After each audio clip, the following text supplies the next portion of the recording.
Hi, I'm Stephanie. Hi, I'm Sarah. And this is Steph and Sarah Unfiltered.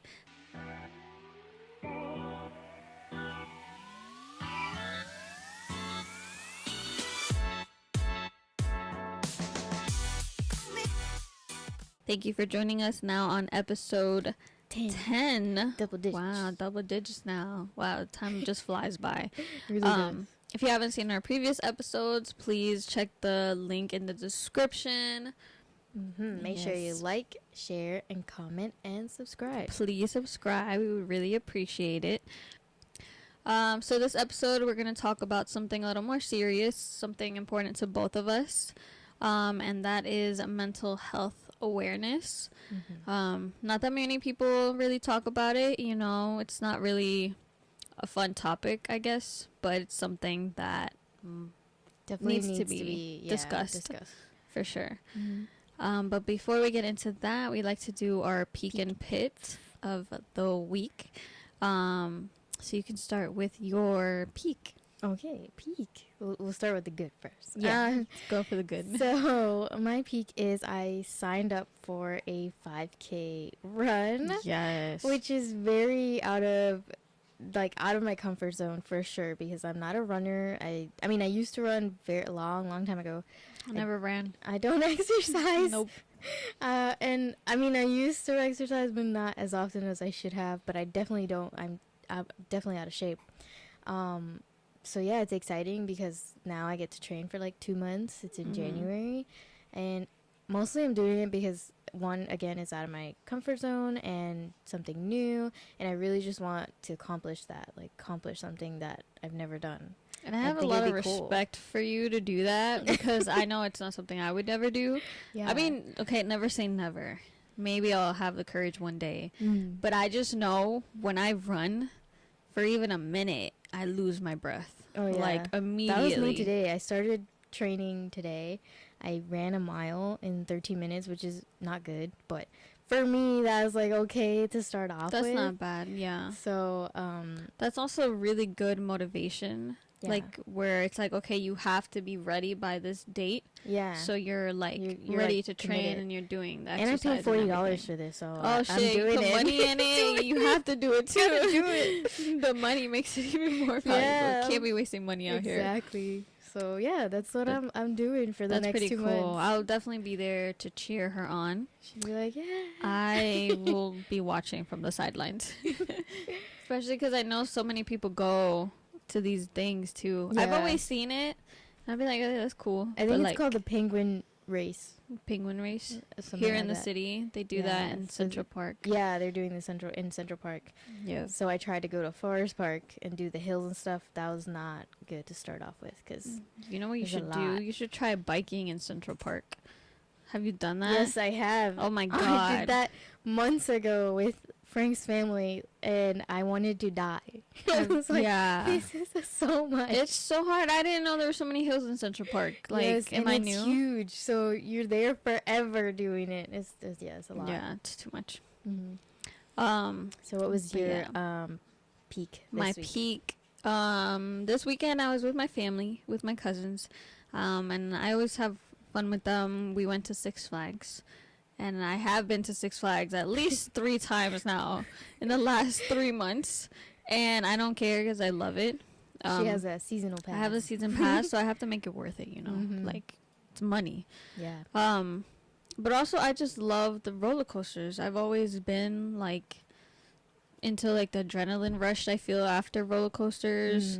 And I went on a new ride that I've never been on before. So it was even more exciting for me because it was like almost like I was on my first roller coaster again. Yeah. So it's like, oh my god, it was called the Daredevil.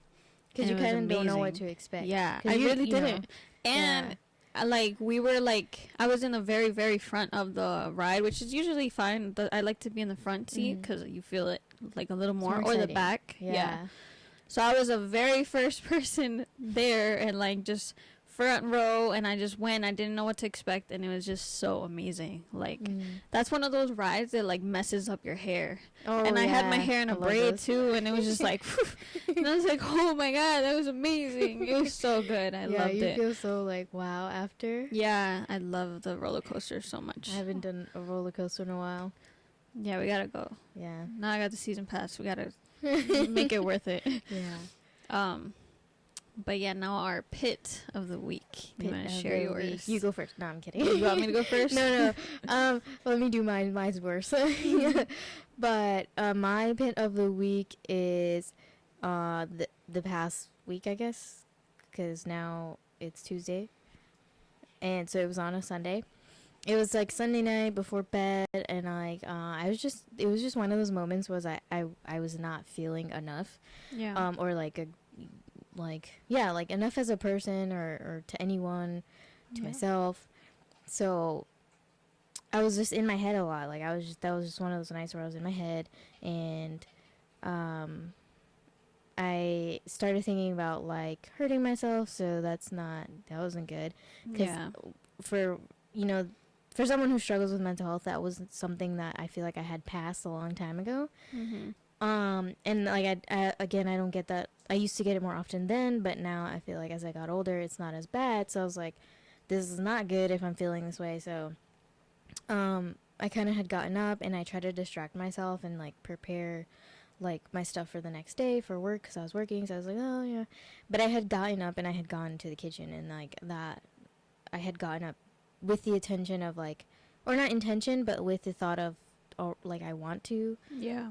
harm myself, but then I just again try to distract myself and do other things, and but like I was just looking at things that were useful into harming myself, and it's just not a good feeling because you don't want to feel that way, you know what I'm saying? Yeah, of course. So yeah, but I persevered and I was like, no, yeah, we're not thank you going for sharing down that road, Yeah, thank you for sharing that. This is unfiltered, so you are getting like the real thoughts, but I'm glad you didn't, and I hope that you talk to me or somebody yes. before you ever do that. Thank God I'm in therapy. Because yeah, like we don't want to result to that. And this is again why we're bringing this topic up, because we both suffer with things. I mean, differently but similar in the same sense. But I know there's a lot of people who do like end up falling to that like thought and actually taking action on what they're thinking of, like, and then hurting themselves and stuff. And like it's just something that we really want to just help people with if we can. And although we just started this podcast and it is a small platform, we still want to try, Yeah. I think it's always, I mean, just having a discussion in general is always good. Yeah. And like not to feel like you're alone, because most people do think that they are alone. But I feel like now with social media and everything too, like it's more known that there's other people who probably have the same thoughts that you have. So it's important. And it's to a great talk about source of, making connections and and connecting with people who, live through the same thing. So it's exactly. Before we get more into the mental health thing too, I do want to... You can share your pit. Yeah, discuss my pit. My pit is like kind of aside from the mental health thing, but if you didn't know, I work as a vet assistant, and I see a lot of things going on in my job, and I see a lot of animals, good situations, bad situations, and unfortunately this past weekend there was a bad situation where a cat was found on the street here in Queens, and thankfully the cat was brought to us, and this cat unfortunately has so many problems, and one of the biggest problems that this cat has is that all 4 of the legs are broken. We have absolutely no idea what happened. We don't know if it was a car, a person, he fell. Like, we don't know how long he's been there. It's just no idea, no history of this cat. And I wanted to just discuss that too, because I really want people to follow the rescue people that brought him to us. And we work with this group a lot. They're called Advocat Rescue. And they help a lot of cats on the streets, like everything. They bring most of their cats to us, to my job. We take care of them, and they have fundraisers, so they really, really would appreciate some donations. They didn't tell me to talk about them at all. It's just I felt like I had to, because this poor cat is gonna go through so much, and this is just one cat out of the many that they save and like take care of, that I just really wanted to like bring attention to them. And like as an animal lover, I really feel like I have to do something. And it's like, yeah, I could help with money, but like obviously like I don't have enough, so if more people can donate and stuff, that'd be great. Yeah. So we'll definitely add the where you can donate at the end Yes. of the video, so make sure you stay tuned all the way to the end and you can get that information. Yes, please help this cat. And this cat is so sweet too, which like breaks my heart even more. Not that I wouldn't help them if they weren't nice, but like just he's a sweet guy. Yeah. But yeah, and so then kind of back to the mental health topic. Before we started recording this, I actually was watching the Selena Gomez documentary, and I wanted to talk about that too. You've already seen it, obviously, like 3 times before. Yeah, I don't have Apple TV, so I wasn't able to see it the day it came out, and also like I was working and a whole bunch of things. But in that documentary, she's really, I guess, like raw. Like she really just shows everything that she goes through, like with mental health and then like physical health. Yeah. And like I appreciate her being so open, and like that's how I kind of want to be. She's like a big role model to both of us. Yeah, I've always loved her. I think it's really important for someone of her stature to definitely use her platform for, so many good things, but that's definitely a big one. And it's great that she can relate to it, because it's not just another celebrity trying to spread awareness and not having any idea how it feels. Yeah. She's one of the people who has physical health problems, mental health problems, so she can relate to many people on so many levels. So it's great that she kind of did this to like spread awareness and tell people, hey, like I know what you're going through, and and she's trying to do something about it too, so that's good. And obviously we don't know her like in person, like personally, but we've been following her for basically most of our lives. Yeah. And I just feel like I trust her to like bring this message out to people and actually mean it and actually care about it. She's not really one of those people, again, we don't know her in person, but from what we know, again, we follow her for years, she doesn't really care about being in the spotlight. But because she is in the spotlight, she uses her powers to bring awareness. Right. This is like what you were just saying. And I love that. Like, I appreciate that. And I know there's other celebrities who do it as well.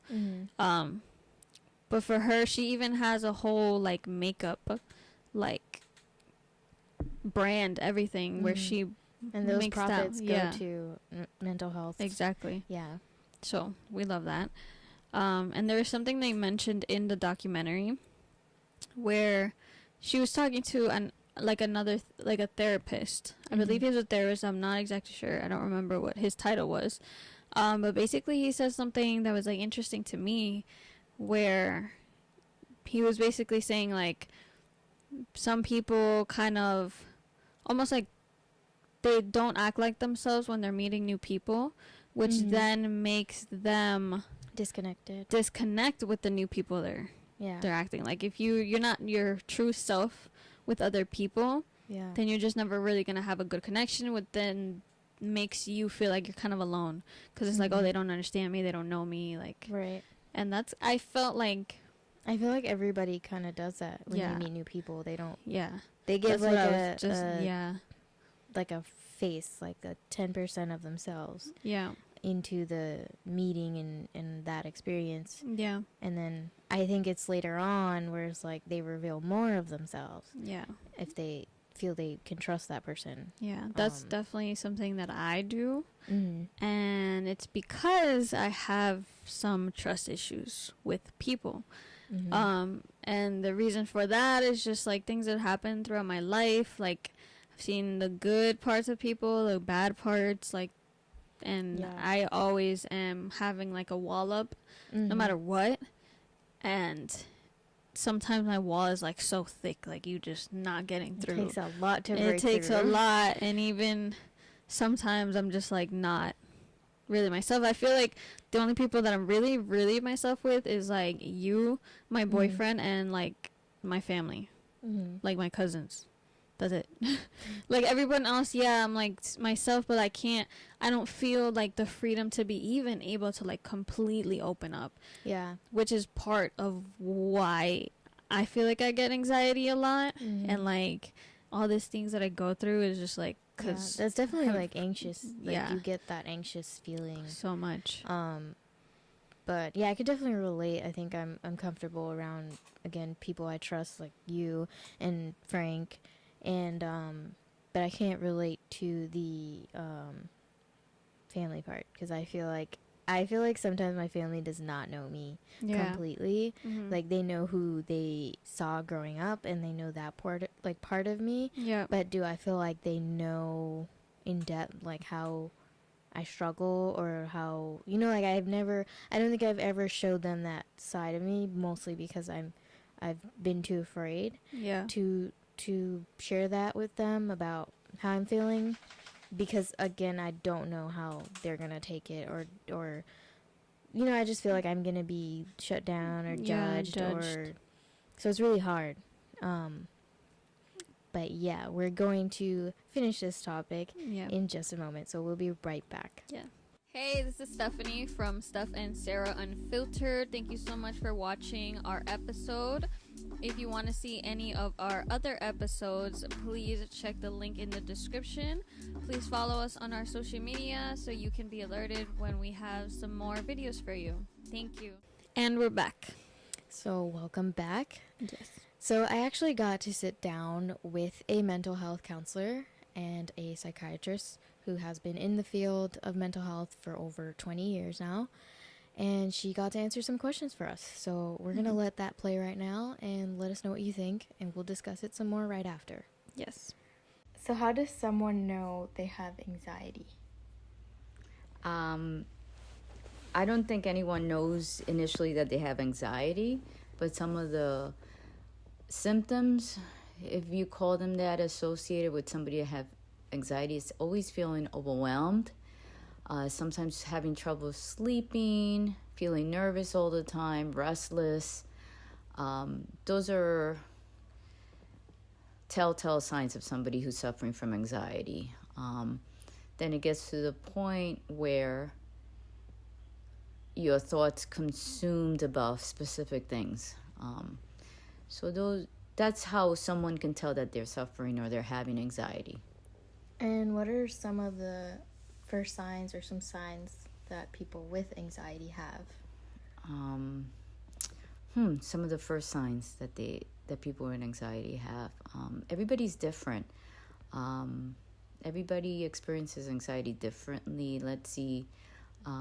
Somebody who is always hyper and who's always had a hyper or high energy personality doesn't always notice that they have anxiety. But when the anxiety starts to cross the line where they feel restless, again, nervous, can't concentrate, and they perseverate over things that they shouldn't, that's when you feel like those are your signs of anxiety. Somebody who's kind of low-key on the calm side, it's easier to tell when they're having anxiety because they become restless, nervous, and can't really focus. Okay. Under what circumstances do you think medication is necessary in someone who has a mental illness? Again, medication's not for everyone. First, you should probably consult with a psychiatrist. If a therapist is recommending you see a psychiatrist, then you should.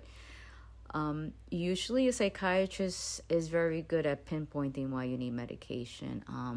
It's usually when you can't really function, when it interferes with your daily activities, when it's becoming hard for you to go to work, if you work, to complete tasks, things become overwhelming or difficult to complete, that's when you should probably consider taking medication.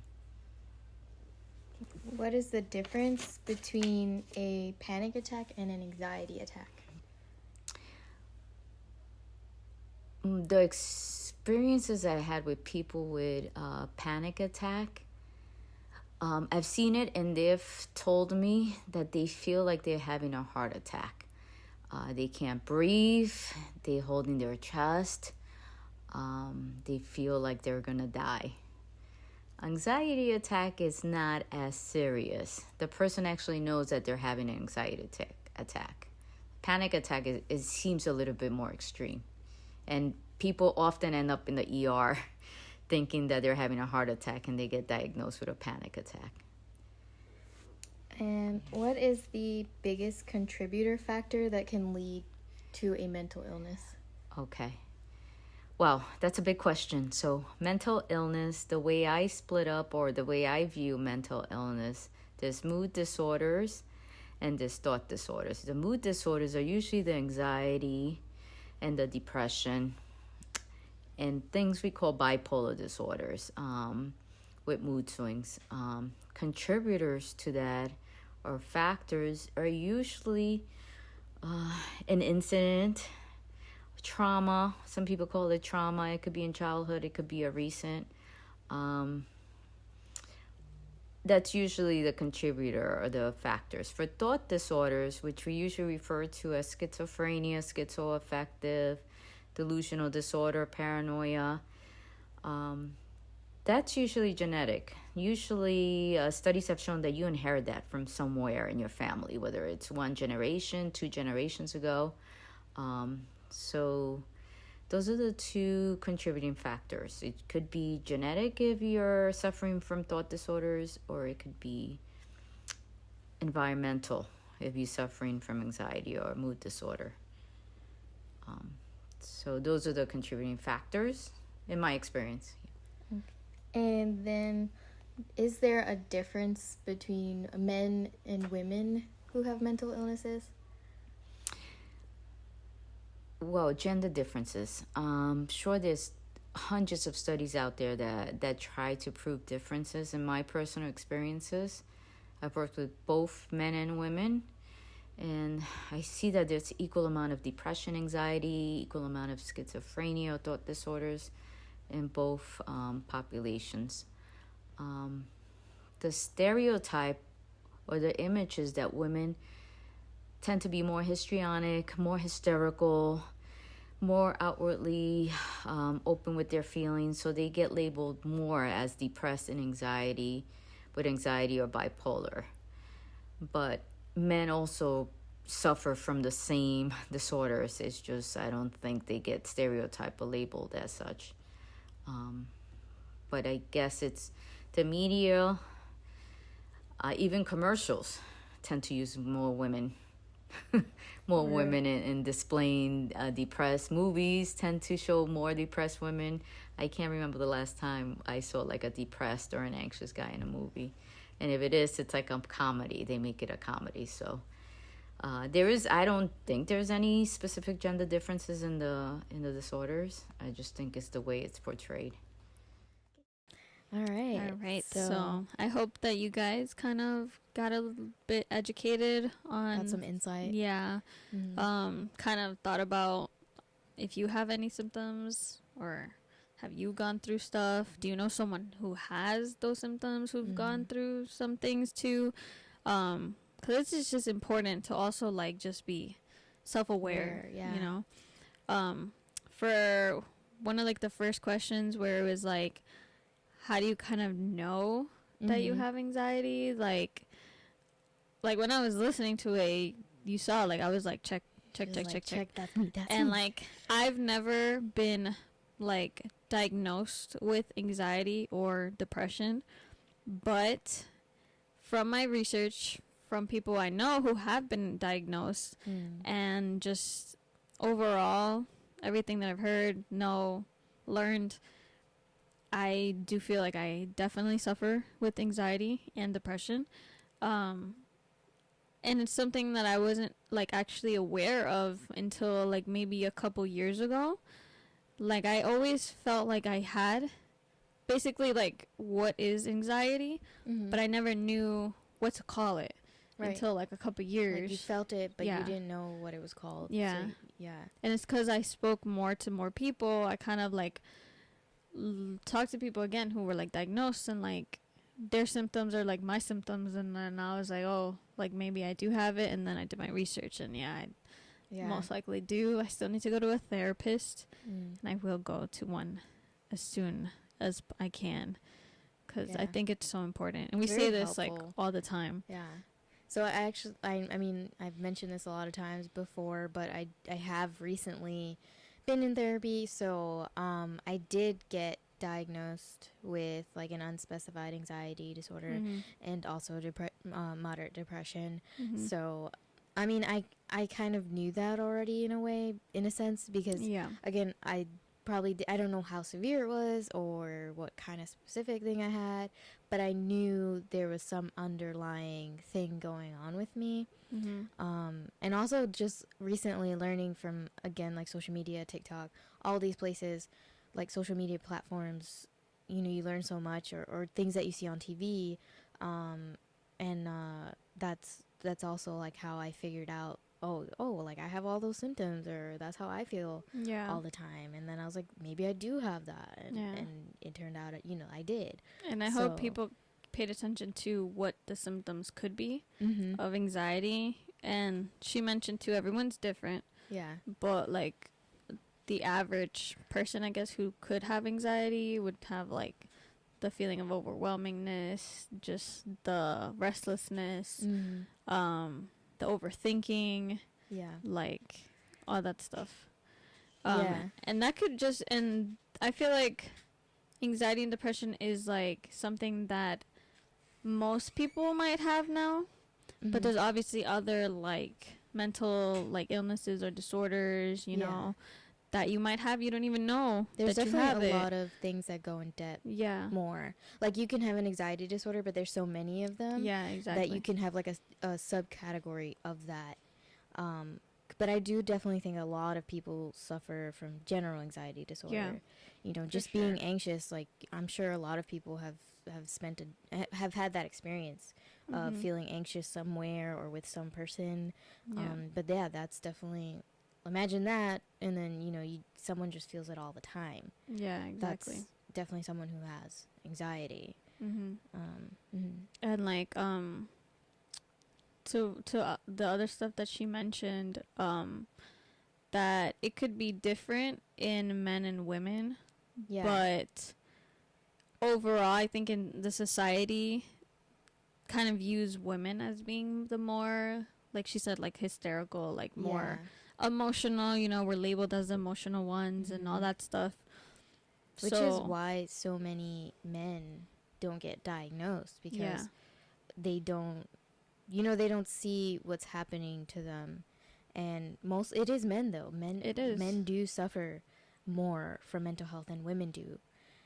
But because women, it's like, you know, like, okay, something's wrong, we're going to go see what it is. And men, it's just like nothing, you know, to them, it's not, they don't go and check it out. Or they don't know, like, the signs and the symptoms, and they're not very educated on the, you know, things of all these disorders.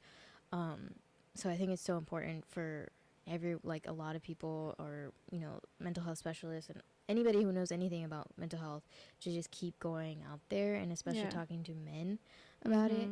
And for like everybody, just kind of like I mentioned earlier, kind of get more self-aware. Something you could do is like maybe take down notes of like how you're feeling throughout the days, like see those symptoms, get yourself, you know, checked out, like therapists, psychiatrists, anything. Or even telling your like general physician, you know, because they know those signs and symptoms, and they can see that, oh, this is not medical, maybe it is more mental, and then they can refer you, or they can say, well, maybe you're experiencing this, so maybe you should go look into this. Yeah. So it gives you an idea of, oh, okay, then I guess, I should be trying to look into it. That's something I actually did when I go to my like physician, like my primary doctor.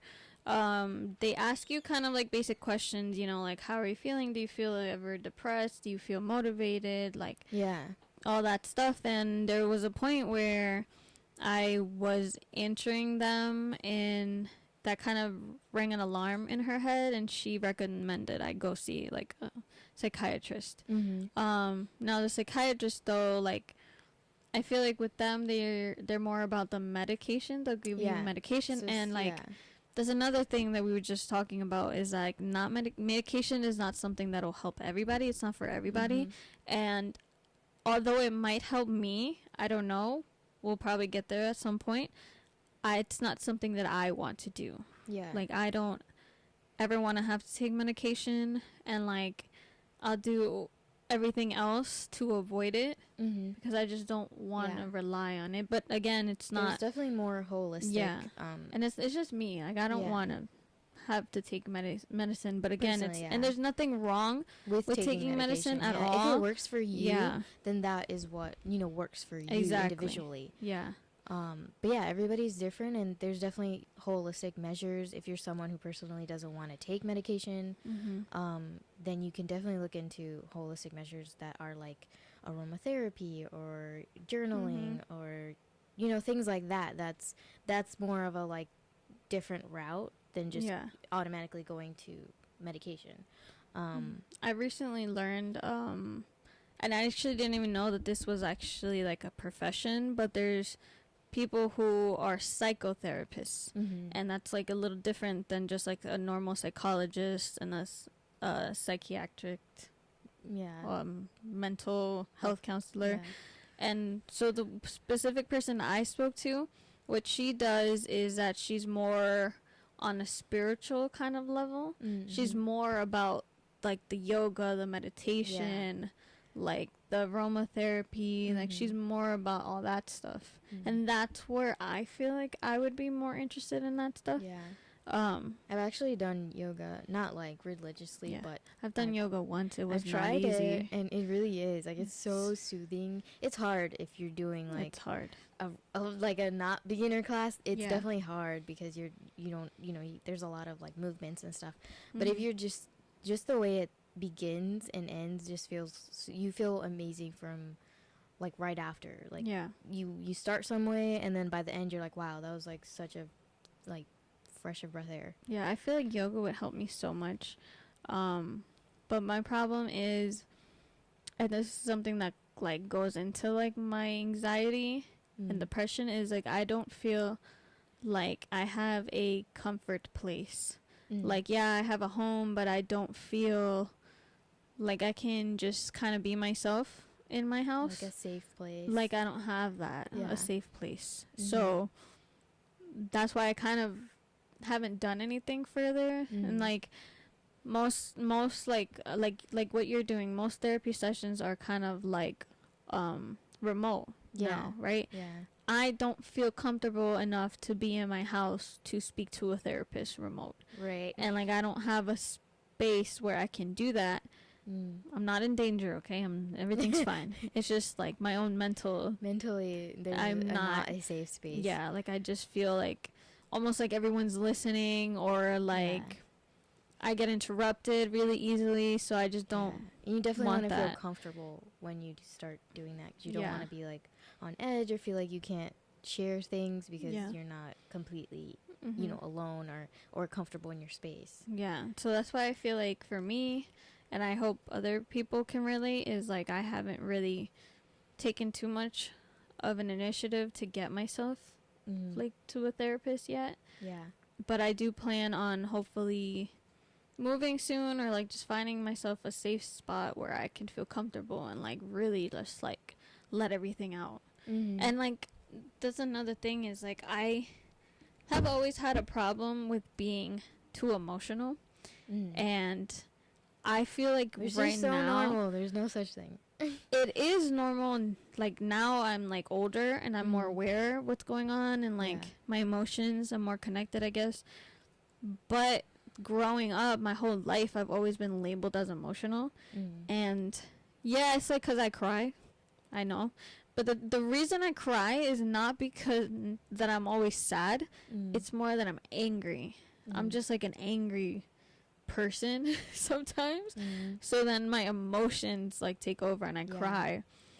And like, yeah, now that I'm older I have a little more control over it. Like I don't cry as much as I used to, but I hate that I get labeled as emotional, especially by people who don't really fucking know me. Sorry about that, but like they really don't know me, and you just you see me cry one time and it's like, oh, that's it, she's too sensitive, oh, cry baby, like that's what it is. And it's like, no, that's not the case. It's just sometimes I'm also very passionate about things. It's, and like, it's totally normal too. I think so many people see crying as a weakness. That's how I always felt, and that's what also just gets into my head and makes me like depressed.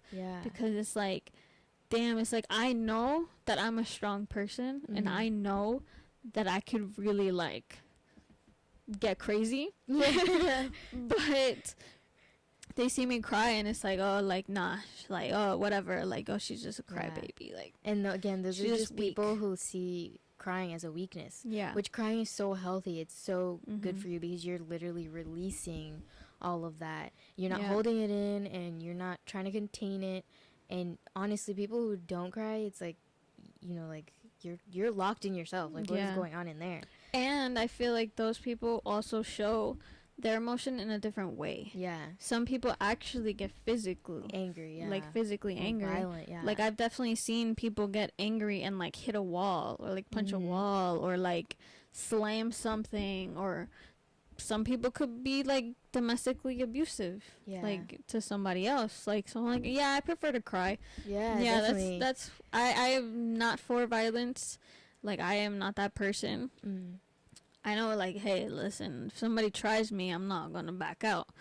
But I'm not for that. Like, I've never been in a fight, never want to be in a fight. Like, that's why I cry, I guess, because I just get angry, and I just, but like, I feel so embarrassed to even cry sometimes. And it just like really takes a toll on me. But I know, like, right now I'm in that time where I cry at least once a month. Just to myself, just where I'm like, you know what? It's a stressful day. I'm gonna just let it all out. I cry like every week, but sometimes it's just because of things I'm watching. I just let like movies so and TV emotional, shows. and I've never was like that before. So I don't know if it's I opened some kind of like floodgate, and now everything just makes me cry. But I cry, and then you know, for a few minutes, and then I'm okay. That's kind of how I am. Sometimes I have those like big cries though. Where it's like I wake up the next day and my eyes are puffy. That's terrible. But I think you mentioned, you know, speaking about like the, you know, all these emotions and stuff. I actually learned, you know, if you were a child who grew up and you weren't taught how to regulate your emotions, you grow up and you don't know how, again, to continue to regulate your emotions. So you're saying, you said as an adult you grew up and you learned how to somewhat control them, but that all starts from childhood. You know, you're most taught, things start from everything childhood. is like, you know, because your mind is developing as you grow up. So that regulating your emotions is one of those things that you like need to need to learn, but is something that needs to be taught. So when you're older, it's like, you know how to regulate your emotions. I definitely feel like I was never taught how to regulate my emotions, because I came from a family who was just as bad as I am, like with the emotions. And that's just that childhood trauma cycle just keep like going down. Just going. And it just keeps going. Which is where I want to, like, you know, from here on, like, whenever I have kids, like, I just want to get myself figured out, so then I could be able to teach that to my future kids. Because I don't want them to go through what I go through. Because, again, when I was growing up, like, I just felt, like, so embarrassed. I was always labeled as a crybaby. Like, I was always so sensitive. Like, people make fun of me for that. And it's like... And it's funny because what do parents do when their kids are crying? some parents Some parents would just be like, stop crying. yeah, Stop crying. like, oh, just cut it out, you'll be fine. I was like, Yeah. yeah, like, it's not that easy to control that. Mhm. Or some parents are like, I'll give you something to cry about. Exactly, yeah. Which is not, that is not helpful. No, it's not. But again, it's a lot to do with their own childhood and how they were raised. Yeah. Again, that all passes down. It's just a cycle. Right.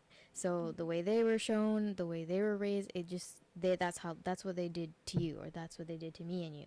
Yeah. And it's so I'm definitely on the same page. I want to end that cycle. I definitely feel like I'm the only person in my family right now in therapy. I don't think anybody in my family that I know of is in therapy. Yeah, nobody in my family either that I know of. And because that's also, again, the stereotype of therapy is for the crazies. Which is not true. It's you not know? true, yeah. And Now we're in 2022, gonna be in Yeah. 2023. We wanna keep pushing people to like get themselves figured out, you know, and it's nothing wrong with that. It's like, and if you, and something that I've heard before, like if you are happy with yourself, then you can spread that happiness to other people. yeah, for Like if you're sure. not happy yourself, then you can't help another person, Yeah, you know? yeah. And like I definitely believe in that, and this is why I really want to like help myself, because I don't want to be that negative energy to other people, Yeah. because sometimes I can be, and I don't want to be that person. Yeah, I definitely feel like that too. Especially like with living with someone, I feel like I'm so negative so much of the time, Yeah. and I'm always so angry. And that's something that I have, I'm working on and continue to work on. And I feel like that rubs off on a person, and I hate that because, like the person I live with, Frank, like he's the total opposite. He's so like bubbly and like happy and positive, Yeah. and it almost annoys me because I'm like, I'm not Like, that why way, are but you it's like not that? because it's not because I don't want him to be that way. It's because I guess it's like envy, like jealousy, like why can't I live that way? Why can't I be positive and happy all the time and just see things from like a different light perspective? Yep. But no, I just see everything so negative Yeah. and dark. I'm on the same wave Within as you. like within myself and without in the world, like it's always just like it's so negative. Yeah. There's so many things that like that like triggers like the negative thoughts for me, but it's like also like you're your own worst enemy at the end of the day. That is And true. I definitely treat myself like shit sometimes. Yeah. And I criticize myself a lot. And that then gets kind of like passed on to other people. Like that just like reflects onto others. And that's why I want to just stop that, you know. Sometimes right now I'm trying to keep calm. I try to just keep to myself and like just do me. But like then, you know, sometimes you have like a trigger. And Yeah. something is I get triggered pretty easy honestly Yeah. sometimes. That's the thing. And people who are anxious, also who have anxiety, tend to get angry too, like have angry outbursts. And I actually found out learning like through therapy and stuff that the reason sometimes I'll have these angry outbursts if like I'm arguing with someone, and my therapist actually told me, well, that's because when you were a child you weren't allowed to do that. You weren't allowed to express yourself or say that you're angry or show that you were angry. Yeah. You kind of had to contain it, or you were told, stop it, or you can't do that, or like, I'm the parent, you're the child, like that's not how, like, this is not how it works. Yeah. So that it's almost like I'm on defense now because I'm older and I don't have my parent around me anymore. And now it's like, well, I'm on my own and now I can express those things.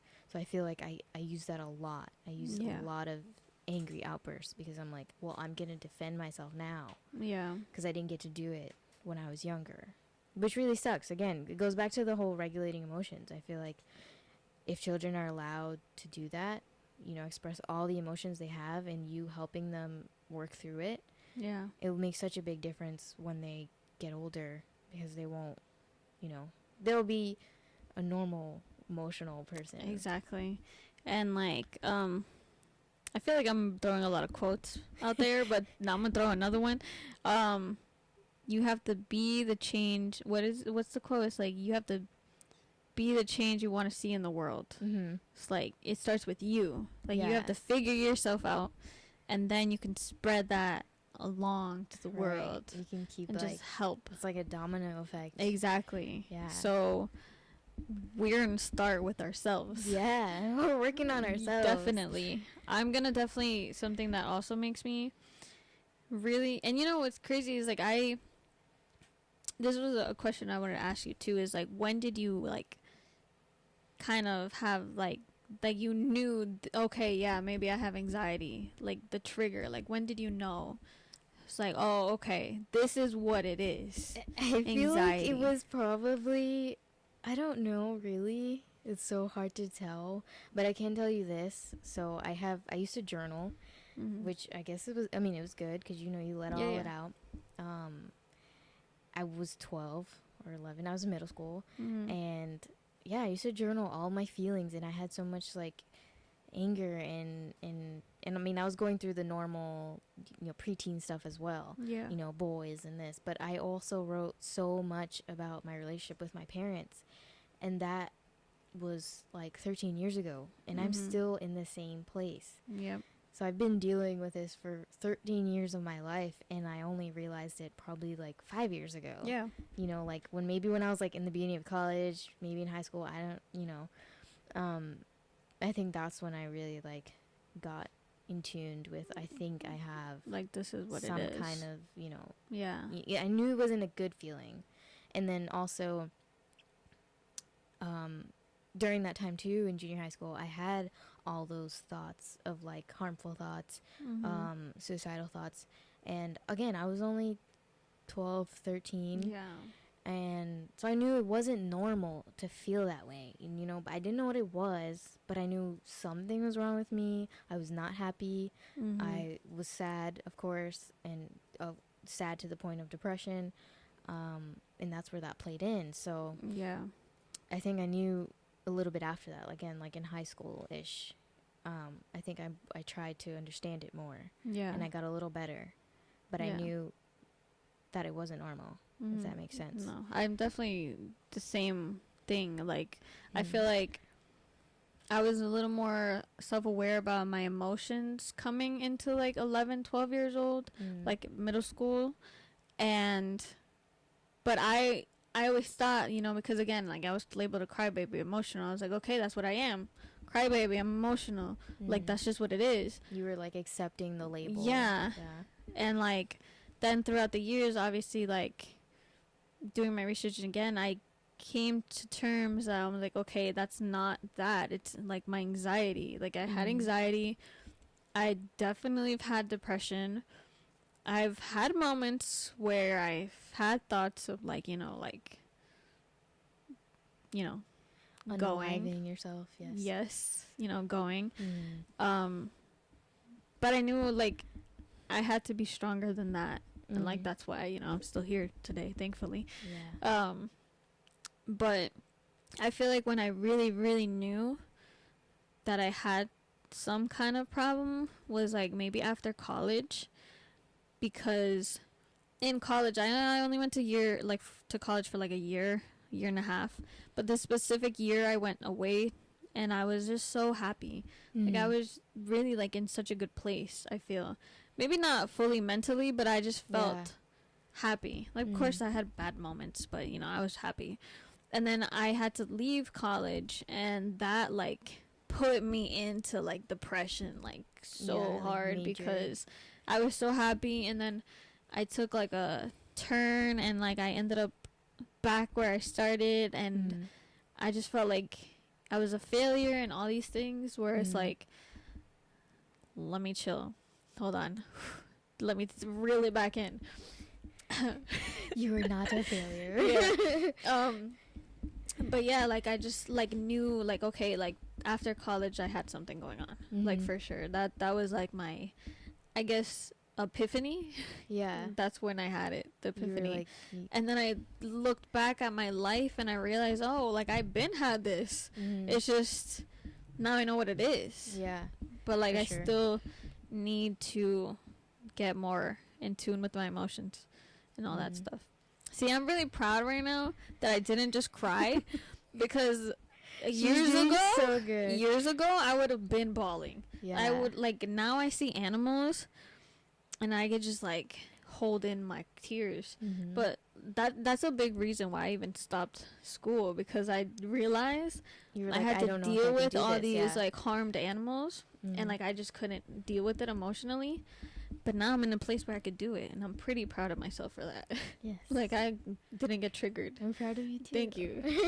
Because what a waterworks over here.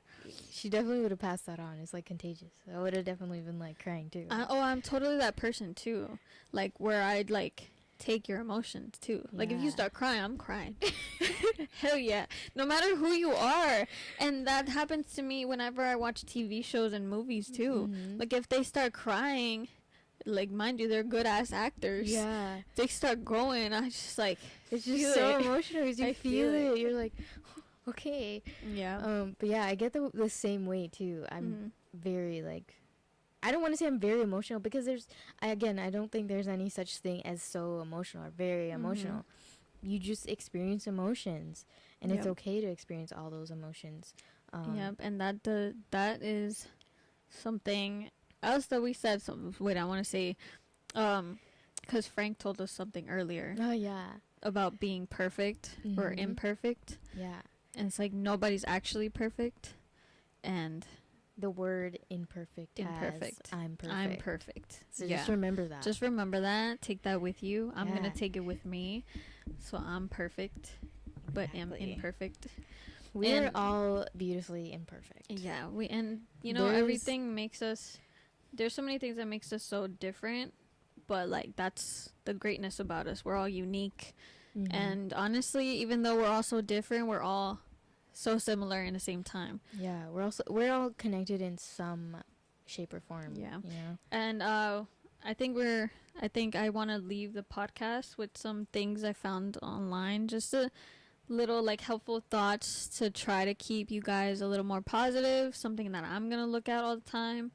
But it's like a post that I found where it says 5 things you absolutely must give up to stay positive. Number 1, stop trying to please everyone, which is something I suffer with sometimes, where I just like try to please everybody. 2, give up the fear of change. Life is a change management course. 3, living in the past. It's done. Just let it go, which is something I have problems with. I can hold the grudge for sure. Same. 4, overthinking and worrying. Big issue I have as well. 5, doubting yourself and putting yourself down. Like I said, you are your own worst enemy. So just want to take that, share that with you guys. Share that. But also, you kind of made me remember something. I honestly don't know who he is, but his name's Gary Vee. He talks a lot. He makes these incredible like speeches about almost everything. And he had this one talk where he was saying, like, the word should not even be in our vocabulary. Like, because the way he said it was like, you tell yourself, well, I should have done this, or I should be I should be a mom by now, or I should be whatever by now. Yeah. And he said, just take it completely out of your vocabulary, because it should not even be a word in your vocabulary. Yeah. Because it holds you back so much, because then you start thinking, again, it goes back, like you said, to overthinking. You start overthinking about your past and what you should have done and what you could have done. And it's like, no, you're here now. Yeah. Just keep going. Like, exactly. You're here. You just gotta keep moving do it. Forward. Yeah, just move forward. Just keep swimming. Yeah, that's my favorite. Just keep swimming. Yeah. But yeah, I think we're gonna come to the end of the video now. I definitely think there will be a part 2 to this. Yeah, I was because literally gonna say that. There's so much to talk about. We can go on and on. Mental health. We know this one too well. Yes, it's so and it's so important. Honestly, this is gonna be my favorite episode, and I am going to advertise the shit out of this episode, because I'm gonna be like, everybody needs to listen to it, because we need to have this big conversation all together. Yes. But yeah, so I guess we will see you on our next one. Thank you. Me.